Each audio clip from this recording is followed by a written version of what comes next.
আসসালামু আলাইকুম সময় দর্শক বন্ধুরা আওয়ামী লীগ একটি জটিল কাজ করে ফেলেছেন এবং একটি জটিল আপনার অভিযোগ তুলেছেন, যে অভিযোগটি শুনলে আপনারা ইতিমধ্যে অবাক হয়ে যাবেন। যে বলছেন যে নেতাকর্মীদের নির্যাতনের অভিযোগ তোলার দাবি করেছেন আওয়ামী লীগের নেতাকর্মীরা।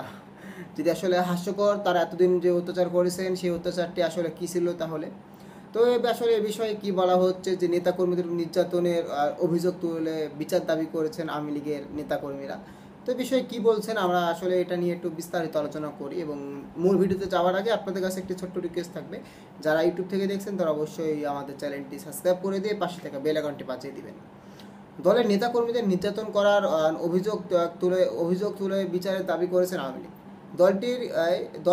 দলটি বলেছে, কেউ যদি মনে করেন অত্যাচার নির্যাতন করে আওয়ামী লীগকে ধ্বংস করে দেবেন, তাহলে তারা বোকার স্বর্গে বাস করছেন। যাই হোক, গতকাল বৃহস্পতিবার বেলা 2টায় আওয়ামী লীগের ভেরিফাই ফেসবুক পেজে দেশবাসীর উদ্দেশ্যে দীর্ঘ এক পোস্ট দিয়েছে দলটি, যেখানে এই দাবিটি করেছে তারা।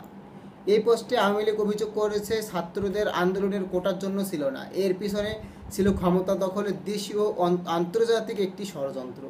কি থেকে কি কোথায় থেকে কোথায় নিয়ে যাচ্ছে তারা, আসলে এটা বোঝা যাচ্ছে না যে কি আসলে যে ওরা পাগল হয়ে গেছে ক্ষমতা হারানোর পর, সেটি তাদের কথাতে বোঝা যাচ্ছে।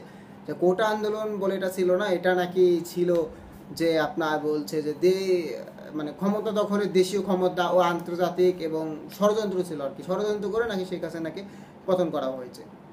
তো পোস্টে আরও বলা হয়েছে, আপনারা বুঝতে পারছেন কেন সেন্ট মার্টিন দ্বীপকে সংরক্ষিত করে কার্যত জনগণের যাতায়াতের জন্য নিষেধাজ্ঞা দেওয়া হয়েছে, কেন পার্বত্য চট্টগ্রামে পরিকল্পিতভাবে একের পর এক সহিংসতা তৈরি করা হচ্ছে। আওয়ামী লীগ বাংলাদেশের মাটিতে অন্য কোনো দেশের ঘাঁটি দেবে না বলে জানানো হয়। তো আওয়ামী লীগ বলছে যে 5ই আগস্টের পর সংখ্যালঘু সম্প্রদায়দের নির্মম হত্যাকাণ্ড ও অত্যাচার এবং নির্যাতন চালানো হয়েছে। পীর আউলিয়াদের মাজার ধ্বংস করা হয়েছে, এমনকি মসজিদ ভাঙচুর ও লুটপাটের হাত থেকে রক্ষা পায়নি কোনো কিছুই। এর দায় বর্তমান সরকারকে বহন করতে হবে বলে তারা মনে করেন। ফেসবুক পোস্টে বিদ্যুৎ সংকট ও দ্রব্যমূল্য ঊর্ধ্বগতি, পোশাক শ্রমের আন্দোলন নিয়ে বক্তব্য তুলে ধরেছে আওয়ামী লীগ। দলটি বর্তমান সরকারের উদ্দেশ্য করে দিয়েছেন যে এইসব দিকে কোনো নজর নেই, ক্ষমতা পাকাপোক্ত করতে আওয়ামী লীগকে নিধনেই বেশি। এই পোস্টে আরও বলা হয়েছে যে আওয়ামী লীগের শিকড় অনেক গভীরে। দেশের জন্মের সঙ্গে আওয়ামী লীগের সম্পর্ক। দেশের ঐতিহ্যবাহী দলটি হচ্ছে আওয়ামী লীগ।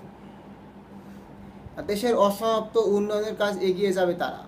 তো দর্শক বন্ধুরা, ইতিমধ্যে আপনারা সম্পূর্ণ ভিডিওটি দেখেছেন, এবং সম্পূর্ণ ভিডিওটি দেখার পর আপনাদের গুরুত্বপূর্ণ মতামতটি অবশ্যই আপনারা ভিডিওর কমেন্ট বক্সে কমেন্ট করে আমাদেরকে জানিয়ে দেবেন যে আপনাদের গুরুত্বপূর্ণ মতামতটি কী।